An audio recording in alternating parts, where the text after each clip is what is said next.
Salut, ça fait longtemps que j'ai pas fait de vidéo, donc désolée si je suis un petit peu rouillée.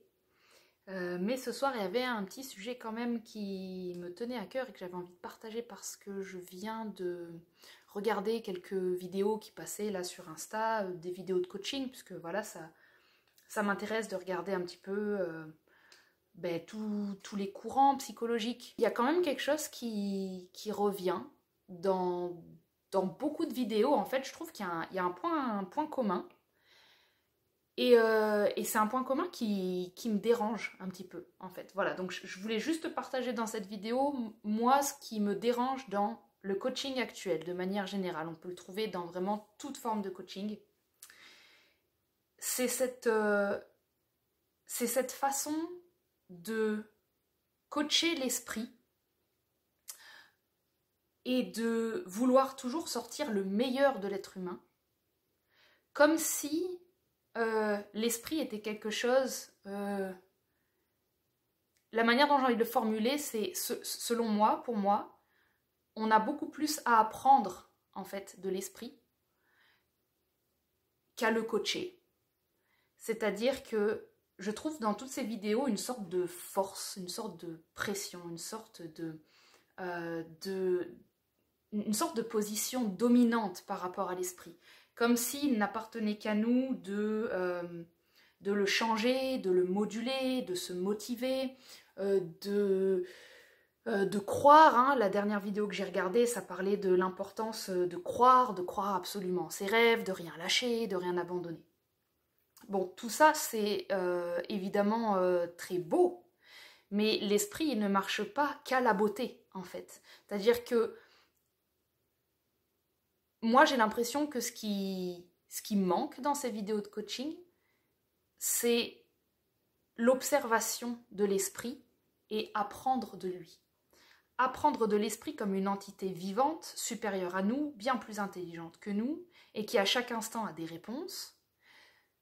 Mais si on passe notre temps à vouloir le coacher, si on passe notre temps à vouloir le performer, le rendre endurant, le rendre fort, le rendre je m'en fous de tout le monde, j'ai confiance en moi, j'apprends à ne pas douter, j'apprends à être confiant, on ne fait que valoriser, j'ai l'impression, ce que j'appellerais les mouvements ascendants de la pensée. On valorise énormément les mouvements ascendants, c'est-à-dire on élève l'esprit, on le forge, on le rend beau, on le rend puissant, on le rend grand. Mais moi j'ai l'impression qu'on fait tout le temps ça en tant qu'humain. On veut toujours rendre les choses belles et les choses grandes et les choses efficaces. On ne se rend pas compte la pression qu'on se fout, alors qu'en fait quand tu regardes la vie autour de toi, elle ne veut jamais rien. Un arbre ne te veut jamais rien, il ne te veut pas grand, il ne te veut pas puissant, il ne te veut pas fort, il ne veut pas que tu aies confiance en toi, il l'est tout simplement. Moi, quand je considère l'esprit et les clés d'un coaching, en tout cas c'est là-dessus que moi désormais je m'appuie, et c'est ça qui me donne beaucoup de gratitude pour la vie parce que je sens que je ne travaille pas seule, c'est quand à la base j'ai déjà commencé par accepter que je ne dompterai pas l'esprit, qu'il est une force en lui-même et qu'à chaque instant dans l'interaction, moi, mon boulot, c'est de me mettre en second plan, c'est de me mettre en observation de ce qu'il me dit, de ce qu'il me parle, et d'apprendre de lui. Ça veut dire que les moments où je suis au fond du trou, ou les moments où je ne suis pas bien, si on passe notre temps à trouver la solution pour remonter, on n'est pas en train d'écouter. Si on passe notre temps à questionner pourquoi on n'en est pas encore là, on n'est pas encore en train d'écouter. Alors qu'il parle à chaque instant, l'esprit. Et il ne veut pas être coaché, il ne veut pas être endurant, il ne veut pas être fort, il veut être écouté. Et ça, c'est pas pareil. Et je trouve personnellement qu'il manque ce féminin dans les coachings actuels. Même que ce soit dans la spiritualité ou pas, partout, il y a une sorte de valorisation de tout ce qui va rendre la vie puissante. Moi, j'ai l'impression qu'on étouffe absolument toute beauté, toute spontanéité et toute expression de la vie à chaque fois qu'on agit avant même de lui avoir laissé le temps de nous parler. Et j'ai l'impression que tout est questionnable dans la vie. Tu peux poser des questions absolument à tout. Tu peux poser des questions à comment, là, tu te sens. Comment est-ce que je me sens? Qu'est-ce qui se passe dans ma tête? Je prends une situation donnée et je regarde pourquoi dans cette situation, je regarde ce qu'il se passe en fait. Une personne déprimée et qui n'a plus la force de croire en ses rêves, il y a énormément de coaching qui vont essayer de rétablir le rêve de la personne, plutôt que de demander « mais qu'est-ce qui fait que là tu n'y crois plus ?» Et à chaque instant avoir cette option que c'est peut-être la fin du rêve. Quand je dis qu'on valorise beaucoup les mouvements ascendants de la pensée, on est bien trop terrifié par la mort et ça se ressent dans notre psyché. Ça se ressent, on ne laisse pas mourir les choses. Moi, je trouve ça important de ne plus croire en ses rêves. Moi, je trouve ça important. C'est même pas qu'ils sont plus importants qu'un autre, c'est qu'en fait, ça fait partie de la vie. Il faut regarder ces moments où on ne croit plus en ses rêves, ces moments où on a envie d'abandonner. Et non, c'est pas le moment où le coaching doit se tout faire pour que tu retrouves une passion dans la vie. Peut-être qu'en fait, un bon coaching, c'est un temps où tu accueilles ton envie d'abandonner sur la vie. Tu accueilles peut-être une envie de mourir. Tu accueilles une insatisfaction. Et voilà, c'est juste que j'ai l'impression que et c'est pas que dans le coaching, mais de manière générale, on bouge beaucoup, on pense beaucoup, on œuvre beaucoup, alors que dans ces moments-là, il y a énormément d'expressions. L'esprit, il est là pour t'enseigner à chaque instant. Il n'est pas là pour être coaché. Il est là pour être contemplé. C'est une œuvre à lui-même. Même quand il te fait tourner en bourrique, même quand tu ne le comprends pas, quand tu as envie de pleurer, quand il y a de l'émotion, à n'importe quel moment de ta vie, tu peux et vivre ce qui se passe et en même temps juste observer qu'il réagit comme ça. Et le simple fait de t'observer en train de réagir et de récolter des petites informations de où tu en es à chaque instant, de voilà, là je suis au moment où j'ai envie d'abandonner, là je suis au moment où je ne crois plus en moi, et peut-être que ça ne reviendra jamais, je ne mets pas de pression temporelle, là je suis au moment où ça s'arrête, où tout s'arrête. Et de manière générale, on va se foutre des pressions à chercher, à faire, à œuvrer, à amplifier, et c'est que des mouvements ascendants. Et je trouve que voilà, le coaching manque des mouvements descendants, des mouvements qui font mourir, c'est-à-dire, et si aujourd'hui on nous coachait à déprimer? Et si aujourd'hui on nous coachait à être une personne inefficace? Et si aujourd'hui on nous coachait à être une personne qui n'a pas de rêve, qui ne sait pas ce qu'elle veut? Et si aujourd'hui on nous coachait à être une personne qui n'a pas d'ambition? Et si on avait le droit d'être ces parts-là, mais pas uniquement temporairement? Pas juste dans des petites fenêtres en espérant que le bien revienne. Et si on apprenait à mourir, en fait, à nos ambitions? Et si on apprenait à faire mourir ces salles d'attente dans notre tête qui attendent que finalement on soit dans une bonne posture pour finalement réussir à ne rien lâcher? Et si on lâchait? Et si on oubliait? Et si on apprenait à être constamment dans le changement? Eh bien, je crois que l'esprit, lorsqu'il est content que tu œuvres avec une souplesse, c'est-à-dire qu'en fait, à chaque instant, tu as compris que c'était lui, l'énergie supérieure, tu as compris que toi, ton seul boulot, c'était de mourir quand il avait besoin que tu meures et d'être présent quand il a besoin que tu sois présent, il y aurait beaucoup moins besoin de coaching de la part des uns et des autres. Il y aurait, pour moi, c'est l'esprit qui te coach. Voilà, je crois que c'est juste ça le centre de ma vidéo, c'est l'esprit qui nous coach. C'est pas nous qui devons le coacher. Arrêtons simplement le mouvement ascendant, le mouvement productif. Apprenons le mouvement réceptif. Et la réception n'a pas besoin d'être en tailleur et en méditation, mais elle a besoin d'un corps tranquille. Elle a besoin d'un corps tranquillisé. Elle a besoin d'un corps qui se dit « Ok, je vais prendre là autant de temps qu'il le faut pour m'installer dans cette zone désagréable et inconfortable, mais pas pour trouver des solutions pour m'en sortir. Pas pour être dans cette parenthèse en attendant de à nouveau aller mieux. Non, je vais prendre le temps de vivre la phase pas bien. Et cette phase-là, elle est richissime en expérience. Elle te montre comment ton esprit, il prend l'habitude de penser lorsqu'il y a de l'émotion de colère. Il te montre de la vitesse. Il te montre de la lourdeur dans une émotion de tristesse. Il va te montrer une excitation lorsque l'élément air il est fortement présent et que ton corps il est électrique.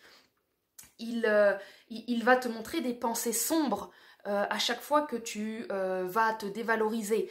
Le but n'est pas d'en sortir, le but c'est ah oui, je regarde, je retrouve, je reconnais, je note, je fais mes cycles, je fais mes boucles. Je ne veux pas guérir, je ne veux pas te sortir de ça, je veux approfondir, je veux pouvoir distinguer différents types de dépression, je veux pouvoir différencier différents types de joie. L'enthousiasme n'est pas la joie, et c'est pas pareil. Et les émotions positives ne sont pas la joie. Et c'est de créer toutes ces nuances, et pour devenir autonome dans les mouvements de la pensée, pour devenir autonome dans la manière dont vous vous prenez en charge, ça veut dire à la base annuler toute possibilité qu'à la fin vous réussissiez, annuler toute pression de temps, annuler le fait que vous alliez quelque part. On ne va nulle part. L'esprit, plus tu plonges avec lui à chaque instant, là où il a envie de t'emmener, là où il a envie que tu le suives, plus vous allez pouvoir créer une intimité. Et vous allez sentir que dans votre esprit, finalement, ce n'est pas que vous. Finalement, il n'y a pas que vous. Finalement, il y a des pensées drôlement intelligentes. Parfois, il y a des pensées qui sont complètement obsessionnelles. Et paf, on se met un petit peu en arrière et on ne demande pas « Oh là là, mais pourquoi t'es obsessionnel? Pourquoi ça fait de moi une personne comme ça? Pourquoi nana ?» Non, on demande « Wow, qu'est-ce qui t'arrive, mon pote? Qu'est-ce qui t'arrive? C'est sur quoi tu phases? Viens, on va chercher c'est où le blocage, pas pour le débloquer, parce que viens, on va regarder comment j'ai pu finir dans cette situation et que je ne l'ai pas vu. C'est un jeu, en fait. L'esprit, c'est un jeu. Et je trouve que le coaching, le coaching actuel que je vois sur Internet, à force de jouer sur l'émotion, à force de vous promettre une sorte de clé toute faite, de recette, à force de promettre une forme de « oui, la meilleure des sensations, c'est le bien-être, c'est l'amour ». Le mot « amour » revient trop. Le mot « amour » n'a rien à foutre dans un coaching. Le mot « amour » est polluant au possible. Le mot « beauté », le mot « émerveillement », c'est polluant. Tous les mots sont polluants. On devrait simplement explorer. On devrait regarder avec rigueur et discipline. On devrait oser des mots comme ça. C'est comment développer une exploration sans l'émotion, c'est-à-dire suivre le fil de l'émotion sans que lui nous prenne dans ses tourments. Et j'ai l'impression que beaucoup de coaching actuels, au lieu de nous entraîner à explorer en maîtrisant l'émotion, ont tendance à utiliser l'émotion pour dire... pour te toucher, pour te sensibiliser, pour te faire rendre compte à quel point tu es une personne merveilleuse, à quel point tu as du potentiel, à quel point tu as tout ça. Et tu as toute une partie de la population qui ne se retrouve pas dans le coaching parce qu'ils n'ont pas envie, ils n'ont pas l'énergie, ils n'ont pas de potentiel. Par où ils vont commencer? Non, là, c'est pas ça qu'il nous faut dans les coachings. C'est apprendre à se taire, apprendre à se mettre en humilité face à quelque chose de plus grand et que s'il est là, il y a une raison. Et d'oser travailler à ce que l'émotion soit le fleuve sur lequel la barque nous entraîne, mais ne soit absolument pas la quête, ne soit absolument pas l'attrape touriste de voilà, je vais te coacher à réussir ta vie ou à te sortir de tes problèmes. On ne sort pas, on va nulle part, le temps il n'est pas linéaire, il est circulaire, on va nulle part les gars. On va nulle part, ça sert à rien. Ça sert à rien de perdre du temps à essayer de sortir de la boucle. Autant connaître votre boucle, autant vous installer dans votre cercle, autant reconnaître chaque passage comme un manège et dire ok, ça c'est la phase là, ça je la connais, ça c'est la même que l'année dernière, ça je l'ai vécu il y a 2 jours. Et je la recommence et je vais la refaire toute ma vie et c'est une boucle. Et tout ce qu'on vous dit de l'ordre de oui, on va sortir de nos schémas. Mais comment on sort de nos schémas? Il faut déjà les habiter à fond, il faut déjà les connaître. Comment voulez-vous devenir une autre personne si vous ne connaissez pas déjà celle que vous êtes? Donc, n'allez nulle part, ne sortez pas. Passez plutôt votre temps à couler, à sombrer dans toutes vos parts, à les regarder, à les explorer, ce qui fait qu'après, c'est votre manège à vous, vous connaissez votre manoir, vous connaissez les pièces, vous avez une sorte de maîtrise dessus, et quand les ennuis arrivent, le but n'est plus de les éviter ou d'en sortir. Le but va être de les reconnaître. Ah oui, toi, t'es l'ennui qui généralement arrive quand je commence à avoir un stade un peu dépressif. Oui, je te reconnais. Bah écoute, tu vas t'asseoir là et puis qu'est-ce que t'as à me proposer? Qu'est-ce qui se passe? Comment on gère la situation aujourd'hui? C'est exactement la même qu'hier et pourtant aujourd'hui, il y a quelque chose de différent. Et tout ça ne peut avoir lieu que si on accepte les mouvements descendants de la pensée. C'est-à-dire, je ne vais nulle part. Je ne coach pas l'esprit. L'esprit nous coach. Et ça, c'est le message que je voulais passer pour si possible, rien que encourager à en fait recevoir un enseignement qui est là à chaque instant et qui attend qu'une chose, c'est que tu arrêtes de produire. Arrête la production, arrête la rentabilité, arrête le mouvement ascendant, le mouvement émetteur. Laisse-toi un peu guidé par ce qui se passe. Et si tu n'y trouves rien, eh bien tu n'y trouves rien. Et tu notes, eh bien là, je ne trouve rien. Et si tu as une émotion d'angoisse, parce que tu as l'impression que c'est déjà trop compliqué d'écouter et de recevoir, et que tu as déjà peur de ne rien entendre et de ne rien comprendre, eh bien tu marques ça, j'ai peur de ne rien entendre. C'est ça le vrai coaching, c'est qu'est-ce qui se passe là tout de suite, comment fonctionne ton esprit, il ne fonctionne pas comme le voisin, il n'a pas les mêmes images, il n'a pas le même passé. Quel est ce leurre de croire qu'il y a des façons de fonctionner qui soient, tu sais, toujours dans cette dans utiliser les potentiels maximales de l'être humain pour qu'on soit, tu sais, ces sortes de super-héros qui d'un coup maîtrisent leur vie, sont heureux, etc. Au lieu d'essayer de faire un esprit collectif, eh ben de nous apprendre à comment de manière autonome discuter avec l'esprit qui est là. Et moi, en tout cas, j'aimerais vraiment accompagner là-dessus. Je ne sais pas sous quelle forme encore, mais c'est ce qui me tient le plus à cœur dans le monde, c'est ce que j'aime. C'est aider à rendre autonome l'exploration de soi. Et ben pour ça, je vous dis le secret, hein, c'est mon secret depuis toujours. C'est tellement merveilleux ce truc. C'est qu'en fait, peu importe l'état dans l'esprit dans lequel tu es là tout de suite, arrête-toi tout de suite d'essayer de le transformer ou d'en faire quelque chose. Tu le prends tel quel, tu le touches pas. Tu ne touches pas ton état d'esprit actuel, tu le regardes comme un cadeau des dieux et tu lui donnes un titre. Quand tu donnes un titre à la conscience, tu es en train de lui dire « je te permets de t'incarner ». Et je marque tout, je marque ce qui fonctionne, je marque ce qui ne fonctionne pas. Et ça, c'est le secret. Ça, c'est le secret de descendre, en fait. C'est le secret de descendre dans l'exploration, puisqu'on n'est plus en train d'essayer de battre la vie, on n'est plus en train d'essayer de dire « je réussis ma communication », on est en train de dire « je communique ». C'est pas du tout pareil. Ça n'existe pas de réussir sa communication, puisque même quand tu la réussis pas, tu es quand même en train de communiquer. Réussir sa communication, ça veut dire communiquer, point. Ensuite, c'est toi qui vas juger « j'y arrive pas ». Mais quand tu as l'info « j'y arrive pas », c'est l'info, non? Alors Marc, j'y arrive pas. Tout est info. Regarde bien autour de toi, tout est info. On passe beaucoup trop de temps à étouffer, à absolument étouffer tout de la vie, la moindre chose qui pousse, la moindre chose qui est en nous. On s'en empare. On s'en empare et on l'exploite, on l'esclavagise en espérant que ça puisse nous aider à tout de suite améliorer notre quotidien et améliorer la personne qu'on est. En tout cas, moi, je vous invite à passer beaucoup plus de temps à prendre les choses telles qu'elles sont et à surtout pas les toucher. Surtout pas les toucher, pas les changer. Et avoir un petit sourire en coin quand vous commencez à questionner ce qui se passe. Parce que ça peut devenir drôle. Ça peut vraiment devenir drôle. Et n'ayez pas peur des réponses que vous avez, même si vous avez l'impression que c'est vous qui répondez, bah très bien, c'est normal, vous êtes censé communiquer avec vous-même, donc c'est bon, le job il est réussi.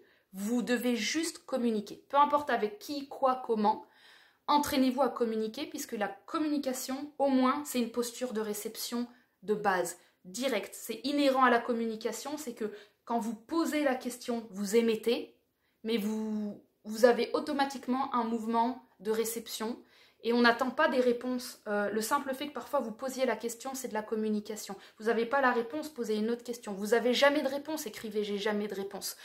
Tout ce qui se passe, vous le mettez, vous le décortiquez.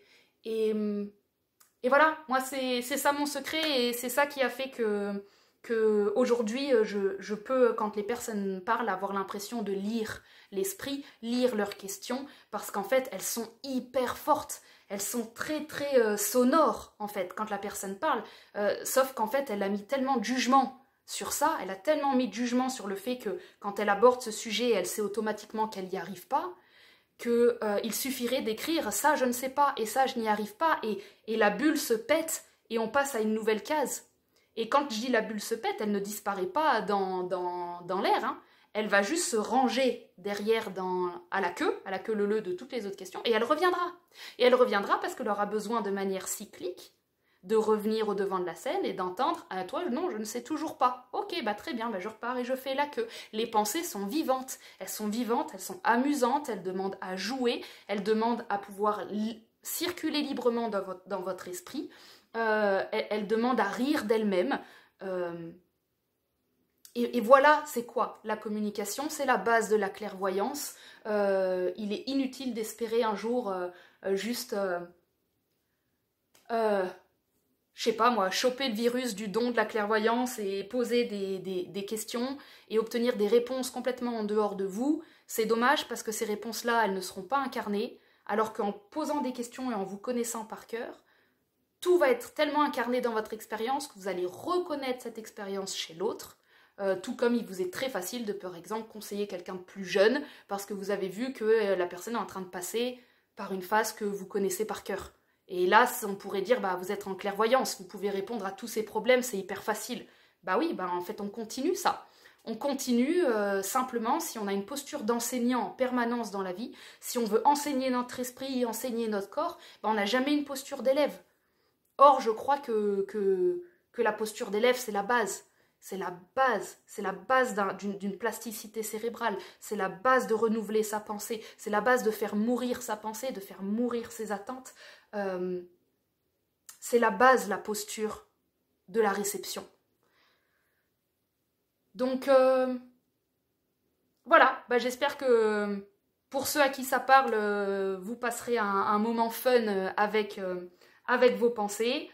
C'est pas le besoin de faire ça tout le temps, c'est pas le besoin de s'épuiser, il y a des moments qui sont propices à ça, mais vous pouvez vraiment, en tout cas, je sais que la peur de tout ce qui est poser des questions, la grande peur de l'être humain, c'est de ne pas obtenir de réponse qui va lui faire sentir encore plus seul dans la vie.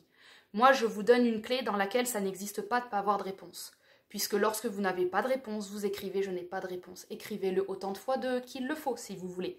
Vous verrez qu'au bout d'un moment, quand vous avez purgé ce premier passage, quand vous avez purgé ça, observez les petites nuances qui se passent, parce qu'une fois que vous avez dit bah, « je ne sais pas, je n'entends pas, je n'en sais rien », mais que vous poursuivez, vous allez voir qu'il y a des petites nuances. Ça passe de « je ne sais pas » à « je ne suis pas sûre ». Et vous allez entendre une petite voix qui dit « t'es sûr de ne pas être sûr ?» Et tu dis bah, « je suis sûre de ne pas être sûr, je ne sais pas ». Et puis il y a un petit dialogue. Et oui, mais bon, c'est mes pensées, je parle à moi-même. Bah oui, bah à nouveau, c'est le but en fait. Parler avec sa clairvoyance, en fait, c'est parler avec des dimensions de vous-même qui sont juste plus au courant de plein de choses et qui sont un petit peu plus intelligentes. Et ça commence avec les premières couches. Les premières couches sont blindées de nos a priori, donc il faut passer par là. Et voilà. Bah écoutez, j'espère que ça aura pu aider pour ceux qui sont dans ce délire-là. Et puis, merci de m'avoir écouté. Et ben, à une prochaine fois peut-être pour It's gonna work out. No matter the scars, you know who you are.